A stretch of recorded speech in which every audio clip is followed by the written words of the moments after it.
Hi అండి, అందరికీ నమస్కారం. Welcome to our SLVC channel. ఈరోజైతే మీ అందరికీ మా ఇంట్లో తయారు చేసుకున్న చిన్న చేపలతో ఎగురు కర్రీ అయితే చూపించాలనుకుంటున్నానండి. చాలా రుచిగా ఉంటుందండి.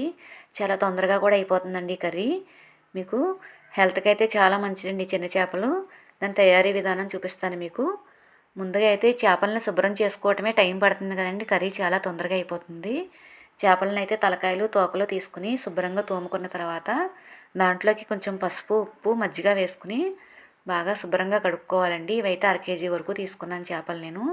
ఉల్లిపాయ పచ్చిమిర్చి పేస్ట్ అయితే పట్టుకోవాలి.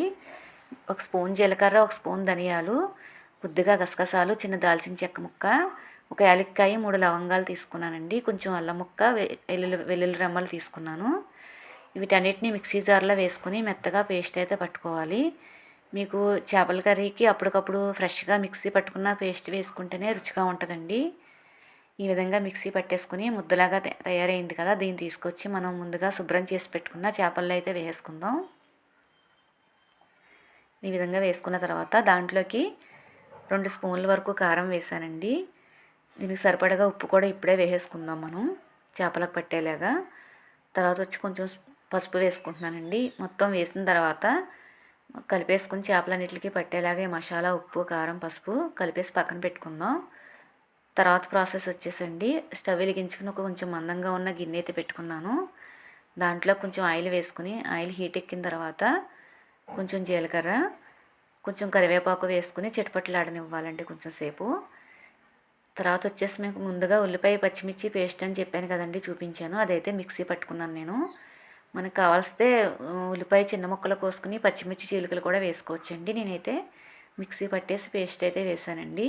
ఇది కొంచెం పచ్చివాసన పోయేంత వరకు ఫ్రై చేసుకుని దీంట్లోకి మనం ముందుగా ఉప్పు, కారం, మసాలా పట్టించిన చిన్న చేపలను అయితే తీసుకొచ్చి వేసుకునండి. ఉల్లిపాయ పేస్ట్లో మొత్తం కలిసేలాగా ఒకసారి కలుపుకోవాలండి.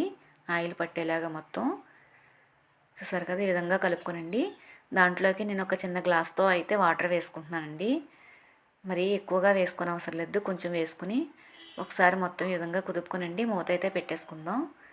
మూత పెట్టుకుని ఒకసారి హై ఫ్లేమ్లో ఒక 5 నిమిషాలు అయితే కుక్ చేసుకోవాలండి. తర్వాత తీసేసి చూద్దాం. కొంచెం వాటర్ అయితే ఉందండి, కొంచెం సేపు అయితే అయిపోతుంది కర్రీ మీకు. ఒకసారి కదుపుకోనండి. ఈ విధంగా కొంచెం వాటర్ ఉంది కాబట్టి మళ్ళీ మూత పెట్టుకునండి. 2 నిమిషాలు లో ఫ్లేమ్లో కుక్ చేసుకుంటే మీకు ఆయిల్ పైకి వచ్చేసి వాటర్ అంతా ఎగిరిపోతుందండి. కర్రీ అయితే రెడీ అయిపోతుంది. అప్పుడు చూద్దామండి రెండోసారి. చూసారు కదా, ఆయిల్ అయితే పైకి వచ్చిందండి, వాటర్ బాగా ఎగిరిందండి. కర్రీ అయితే రెడీ అయిపోయిందండి. ఈ చేపల కర్రీ చాలా మంచిదండి హెల్త్కి. మీకు బాలింతరాలకి ఎక్కువగా పెడతారండి. పూర్వం మన పెద్దవాళ్ళు ఎక్కువగా ఇదే పెట్టేవారండి బాలింతరాలకి. కర్రీ అయితే రెడీ అయిపోయిందండి. మూత పెట్టి కొంచెం సేపు మగ్గనిస్తే స్టవ్ ఆఫ్ చేసి కర్రీ అయితే రెడీ అయిపోయినట్టేనండి. మీరు కూడా తప్పకుండా ట్రై చేస్తారనుకుంటున్నానండి. థ్యాంక్ యూ అండి.